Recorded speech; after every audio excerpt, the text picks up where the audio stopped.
Un minuto pasa de las 9 de la mañana. Continuamos adelante en Boulevard, ahora con nuestro siguiente invitado, sin freno, esta mañana. Es el portavoz del Partido Nacionalista Vasco en el Congreso de los Diputados, Aitor Esteban. Egunon. Egunon. Señor Esteban, acabamos de escuchar hace pocos minutos aquí en Radio Euskadi alguna novedad sobre la evolución del colectivo de presos de ETA. Nos ha dicho uno de los portavoces del Foro Social que los presos están dispuestos a efectuar un ejercicio de autocrítica y de encuentro con las víctimas similar a las experiencias que se llevan a cabo en algunas localidades, particularmente de Guipúzcoa. ¿Qué le parece este planteamiento? Bueno, a mí me parece que todo esto son pasos positivos y en ese sentido hay que tomarlos, ¿no? Ahora bien, me parece que ese reconocimiento que él ha dicho que están dispuestos a hacer del daño causado sea un reconocimiento del daño injusto causado, que eso es necesario, que se reconozca y que se diga así, ¿no? Y bueno, lo que sí me gustaría es que más que ese anuncio de desmovilización, lo que debería producirse es un anuncio de disolución de la organización de ETA como tal, ¿no? Eso es lo que yo creo que esperamos todos desde hace mucho tiempo y que no tiene sentido que no se haya producido ya. Uh-huh. Ha puesto usted el adjetivo injusto. Uh-huh. Eso, en fin, ¿qué concreción debe tener? Pues yo creo que para las víctimas es muy importante y que se reconozca así, que fueron esto no digamos que no fue una actitud, digamos, en un sentido de igualdad y de un daño mutuo producido, sino que no tenía justificación el que se produjera, ¿no? contra determinadas personas, asesinando, extorsionando durante años y años, ¿no? No tenía absolutamente justificación y por lo tanto yo creo que es bueno que eso se reconozca, ¿no? Porque los valores democráticos deben estar por encima de todo. ¿Desconfían ustedes de que pueda haber un reconocimiento del daño causado pero genérico sin entrar en esa clave que usted plantea? Bueno, lo que podría ser es que volvamos, espero que no, y a mí me parece que si son pasos importantes, yo no voy a, desde luego, a decir que esto no vale para nada, ni muchísimo menos, porque creo que sí vale, y creo que son pasos que no se han dado hasta ahora y que ahora se están dando y que eso es positivo, ¿no? Pero lo que espero es que no sigamos mareando la perdiz, ¿no? Las cosas, pues bueno, llamémosla por su nombre y punto. Uh-huh. Están haciendo también, al parecer, su recorrido legal, progresiones de grado, empiezan a trabajar en la cárcel. ¿Esto es positivo? Sí, es positivo y se debería haber hecho antes. Lo que pasa es que, bueno, pues la organización como tal no se lo autorizaba, no se lo permitía y se negaban en bloque a hacer esto, ¿no? Y quien lo solicitaba pues era tachado de traidor. Me parece que es positivo que esto se haga así. Uh-huh. Es una cuestión novedosa que se ha planteado esta misma mañana, señor Esteban, pero hoy es un día que va a estar marcado por el inicio de un juicio que lleva un apellido muy concreto, y quisiera preguntarle si hoy es un día incómodo para el PNV. Bueno, no es un día agradable, pero vamos a ver, a nosotros nos hubiera gustado que hubiera llegado mucho antes. Es que la justicia, para ser justa, lo que necesita también es ser rápida. Y llevamos 8 años con este asunto, desde que empezó y bueno, pues ojalá hubiera podido haberse dilucidado todo esto mucho antes. Lo que sí dilucidó el Partido Nacionalista Vasco desde el primer momento, cosa que creo que le ha distinguido de otros partidos políticos, es en la solicitud de la entrega de carnets y de la cesación en las responsabilidades políticas de aquellas personas que estaban, bueno, acusadas en este asunto, ¿no? Y eso se produjo desde el primer momento, una reacción por parte del partido y también por parte de la gente implicada en este caso, que va a ser citada y que bueno, pues que hizo esa entrega del carnet. A partir de ahí también decir que tanto en las conclusiones de Fiscalía como en todos los documentos del juicio, no es el Partido Nacionalista Vasco el que aparece como organización y una financiación del Partido Nacionalista Vasco, sino que se trata de un tema si es que se prueba y al final, bueno, pues hay unos culpables y se aplican una determinada sentencia y unas penas, bueno, pues en todo caso serán actuaciones individuales, pero que no tienen nada que ver, y esto ha sido probado a lo largo de la instrucción, con una financiación irregular del Partido Nacionalista Vasco. O sea que frente a quienes dicen que este es un caso de corrupción que afecta al PNV, usted dice que la actuación del PNV fue ejemplar. Yo creo que queda fuera de toda duda. Creo que se produjeron, se tomaron decisiones que no han sido tomadas por ningún otro partido. Y fíjese que ha habido casos gordos e incluso más relevantes, yo diría, que se está juzgando, ¿no? Y sin embargo no se han tomado esas decisiones. El Partido Nacionalista Vasco tomó la decisión desde el primer día. Los implicados también hicieron lo que se les solicitaba por parte del partido, que es dejar sus responsabilidades a aquellos que las tenían en el partido y entregar el carnet, y de esto estamos hablando de hace ya 8 años. Y por otra parte, insisto, en la investigación hecha, en la instrucción por parte de la Fiscalía, etcétera, al final las conclusiones que el Partido Nacionalista Vasco no corresponde esto. Si es que ha habido algo, que habrá que probarlo, porque yo creo que también la presunción de inocencia es fundamental hasta el último momento, pero si es que ha habido algo, lo que ha quedado claro en la instrucción es que no tiene nada que ver con una presunta trama de corrupción del Partido Nacionalista Vasco. Pero muchos de los acusados sí tenían el carné del PNV. Algunos de los acusados lo tenían, por eso se les pidió inmediatamente, y yo insisto en hablar de la presunción de inocencia, y vamos a ver qué es lo que resulta. Pero si hay responsabilidades y al final se prueban responsabilidades y se condena a alguien, será una actuación personal e individual, pero que no está ligada con el partido como tal. Si hubiera una sentencia condenatoria, ¿usted cree que el PNV tendría que hacer alguna lectura como partido de lo ocurrido?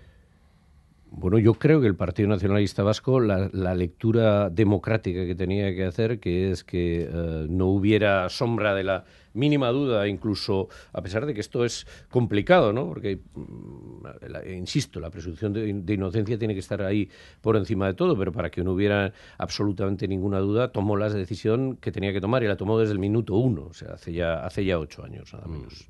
Ojalá las cosas hubieran ido más rápido y se hubiera podido dilucidar todo esto cuanto antes, ¿no? Algunos de ellos también se resistieron bastante a entregar el carné. No se resistieron tanto, ¿eh? En una semana y media estuvo solucionado el asunto. Evidentemente, yo entiendo también que algunas personas, entendiendo que eran inocentes, pensaran que podían mantener ese carnet, pero en un momento en el que la sociedad, y además a mí me parece que de manera muy lógica es sensible a todos estos temas, lo importante es, aunque, insisto, esa presunción de inocencia siempre tiene que tenerse en cuenta, pues no dar lugar a dudas. Y, bueno, no fue tanta la resistencia, ¿no? ¿Cree usted que este juicio puede condicionar el discurrir de la política en Euskadi? No, hombre, me imagino que, claro, 8 meses nada menos, como nos anuncian, ¿no?, de comparecencias, de la vista, de testigos, etcétera, etcétera, pues bueno, pues dará mucho juego a la oposición y dará mucho que hablar en los medios de comunicación. Por eso digo que cuanto antes se resuelva el tema, pues mejor. Y entonces, bueno, pues todos podremos sacar las conclusiones que sean. Si el globo se infló mucho, si no se infló, si unos tienen que sacar conclusiones o son los otros los que tienen que sacarla. Señor Esteban, algunas otras cuestiones que son actualidad ahora mismo. Hace unos meses, muy pocos meses, una iniciativa suya consiguió acabar con la llamada prisión permanente revisable, un tema que va y viene en la actualidad cuando hay casos, en fin, de gran impacto, como es el caso de Diana Quer. ¿Cree usted que a lo mejor convendría retomar ese debate a raíz de situaciones como esta? Bueno, no es que la iniciativa lo consiguiera, porque la iniciativa lo que salió es, y conseguimos echar adelante, digamos, en la toma en consideración, pero habitualmente sucedió lo que habitualmente sucede, que es que entre PP y Ciudadanos bloquean en la mesa el que se pueda seguir tramitando porque se alargan indefinidamente los plazos de enmienda, y con esto pues seguimos igual, ¿no? Esto deberíamos debatirlo, deberíamos tomar una decisión que fuera al boletín, pero nada más. Se sacó adelante una mayoría de toma en consideración, pero todavía está por tratar. Y yo a lo que sí creo es que, el Código Penal no puede hacerse a golpe de telediario. Yo creo que el Código Penal necesita, cuando se hacen cambios, de una reflexión profunda, reposada, pausada, y que no puede ser por casos que que aparezcan puntualmente, que son muy llamativos, que llaman mucho la atención, que son muy duros. Pero yo creo que la verdadera justicia, el equilibrio en una ley tan importante como el Código Penal no puede hacerse por impulsos, y sobre todo en momentos en los que, digamos que socialmente hay una, lo digo entre comillas, pero digamos una sobreexcitación por lo que es la actualidad de determinados casos. Ustedes siguen oponiéndose también en situaciones como esta, en casos como este, a la prisión permanente revisable. Sí, porque la prisión permanente revisable al final es una cadena perpetua, ¿no? Y a nosotros no nos parece, si es que el fondo de las prisiones y de la pena tiene que ser la reeducación y la reinserción, digamos, social, pues carece de todo sentido, ¿no? De todas maneras, fíjese que en cuanto al cumplimiento de penas e incluso a la estancia, a los años de estancia en prisión, el Código Español, voy a decir que probablemente, pero casi estoy al 90% seguro de afirmarle que es el más duro de toda la Unión Europea. Uh-huh. Dice usted que no conviene reformar el Código Penal a golpe de telediario, pero también esta mañana aquí en Euskadi tenemos otra noticia de bastante impacto que se produjo estas Navidades con la muerte de ese vecino de Amorebieta, padre de un chaval de 5 años, durante un asalto. Parece que la Ertzaintza ha interrogado a un menor de edad, un menor de tan solo 13 años. Si se confirmara este extremo, estaría por debajo del límite de la edad penal para pagar por sus responsabilidades. Va a responder lo mismo igual que en la pregunta anterior, pero ¿cree que ante un caso tan grave convendría replantearse las cosas? Bueno, un caso grave, yo para decirle además que me mojo, porque es que conozco a familiares del fallecido, de la persona a la que mataron. Entonces, yo me mojo en este tema. A mí me parece que es un caso excepcional por la edad del autor. No nos encontramos, por eso nos llama tanto la atención, porque no nos encontramos, digamos, todos los días ni todos los años casos de este tipo, ¿no? Por lo tanto, yo creo que eso lo que confirma es que la edad de responsabilidad penal, pues está, en todo caso, yo creo que bien fijada en esos 14 años. Otra cosa es que con esta persona, con este chico, pues no haya que tomar ninguna medida en cuanto a tratamientos, seguimientos, etcétera, etcétera. Pero yo creo que cuando estamos hablando de medidas penales, estamos hablando de algo en lo que hay que poner una serie de límites, ¿no? Y yo creo que precisamente por la excepcionalidad de este caso, tampoco eso nos tendría que llevar inmediatamente a pedir una revisión de ese mínimo legal, ¿no? Uh-huh. En los 14 años está bien. Pues yo no soy un experto penalista, pero a mí fíjese, 14 me parece una edad terriblemente joven, digamos, para las responsabilidades penales, con que si me pide, ¿a cuál lo llevamos a llevar? ¿A 10 años? ¿A 8 años? ¿En serio? ¿Realmente nos vamos a plantear eso?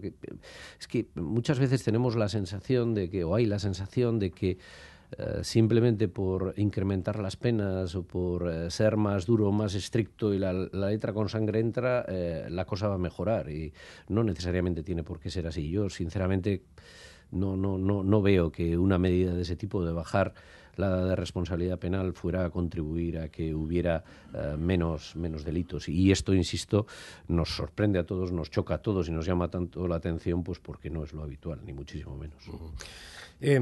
Señor Esteban, ¿quién tiene la culpa de que si nieva las carreteras se bloqueen?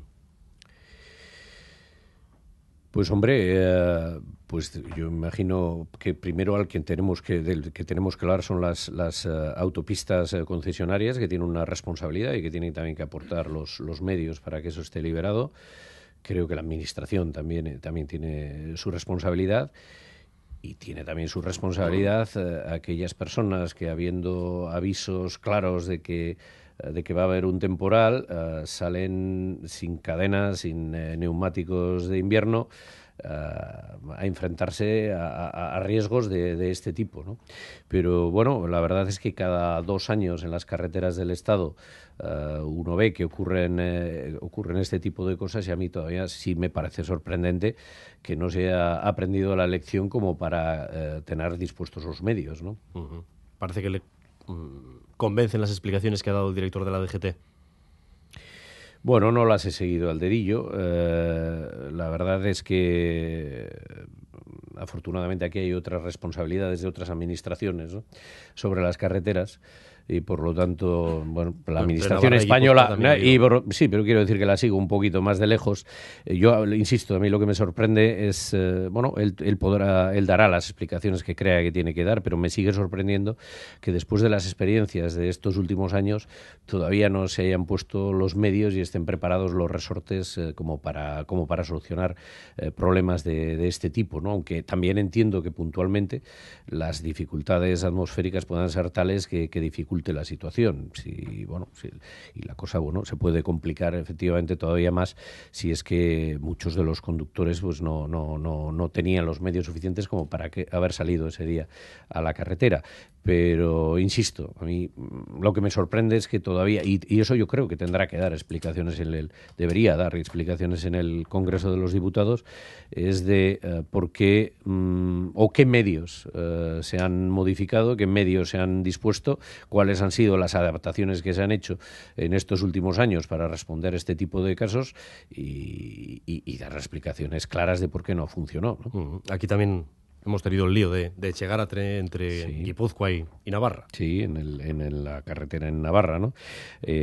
Sí, que parece ser que un camión debió infringir la norma, que es no circular en adelantamiento, sino únicamente ocupar el carril derecho, y ahí debió complicarse la situación, ¿no? Sí, bueno, pues la verdad, una situación muy complicada, y que yo creo que pues sí, que la administración al final en algunos momentos le pilla un poquito por sorpresa y le supera, ¿no?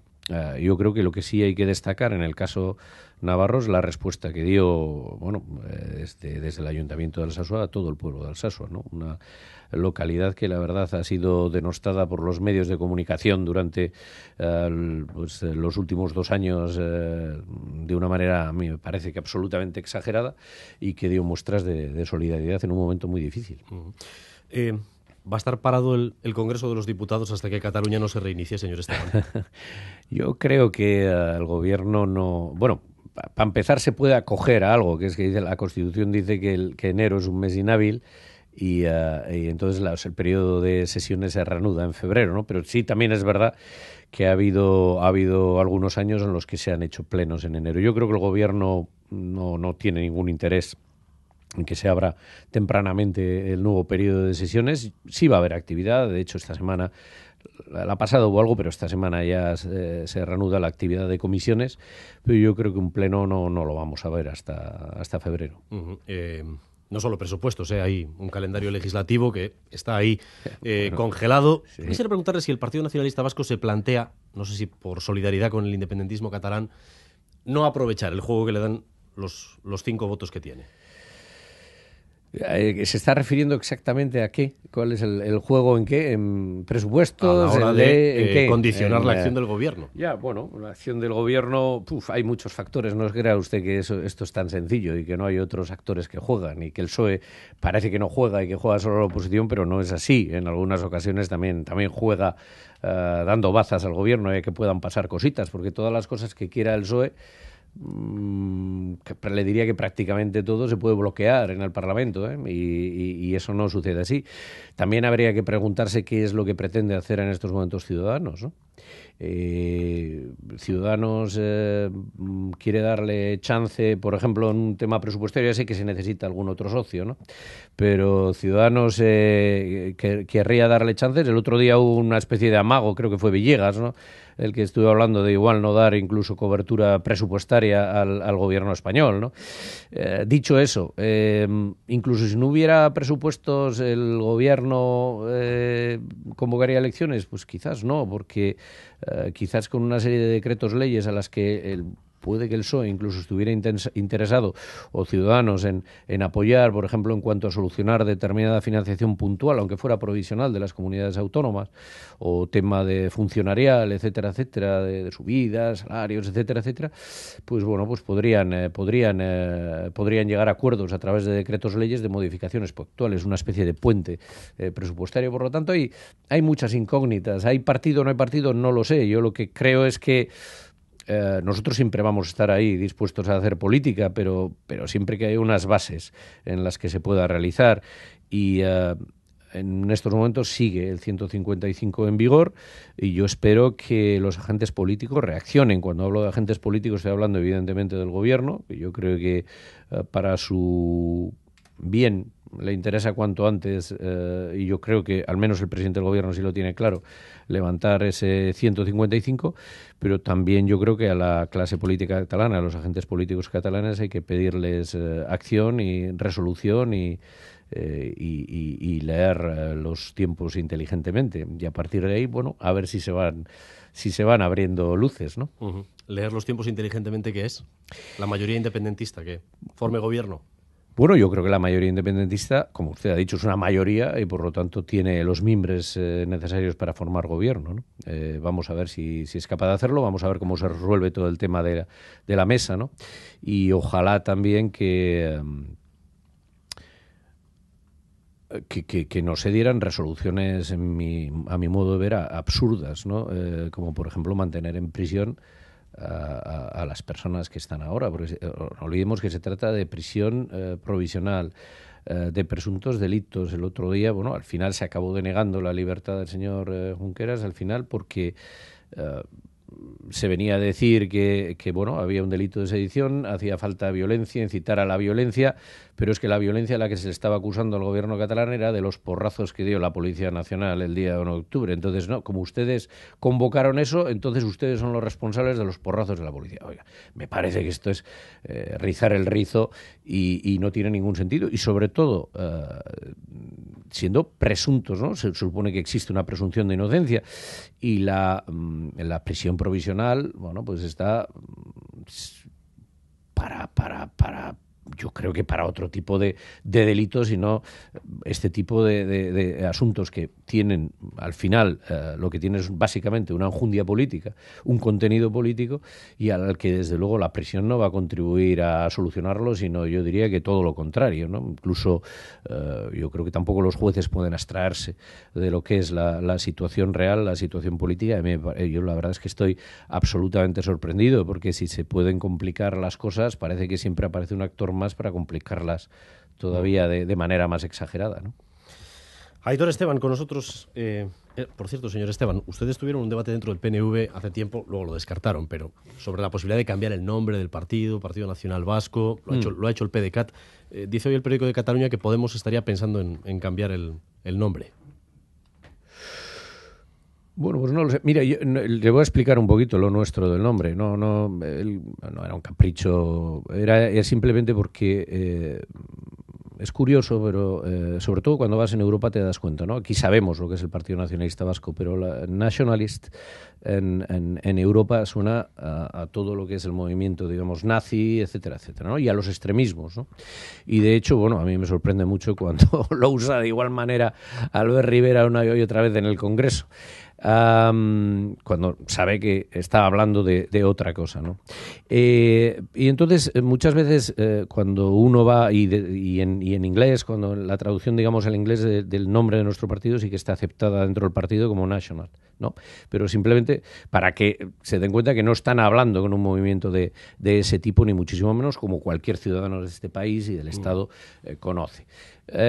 Yo no soy muy partidario de los cambios de nombre de partidos políticos cada 2 por 3, pero bueno, Podemos está en su propio laberinto. La verdad es que tiene bueno, pues tiene sus disensiones internas. Fíjese, aquí en Euskadi, como en 3 años ha habido pues otras 3, ¿no? Otras tantas elecciones a la Secretaría General. Es, bueno, pues un partido que está haciéndose, es un movimiento partido que está haciéndose, y bueno, pues no sé eso qué beneficio pueda tener, pero no me voy a meter en las decisiones que tomen otros partidos. Yo, para el mío, pues hombre, creo que los cambios de ese tipo, cuantos menos mejor, pero ese otro, al menos de cara al exterior, tenía esa lógica que sí me estoy interesado en explicarla porque creo que es importante. Aitor Esteban, eskerrik asko. Zuei.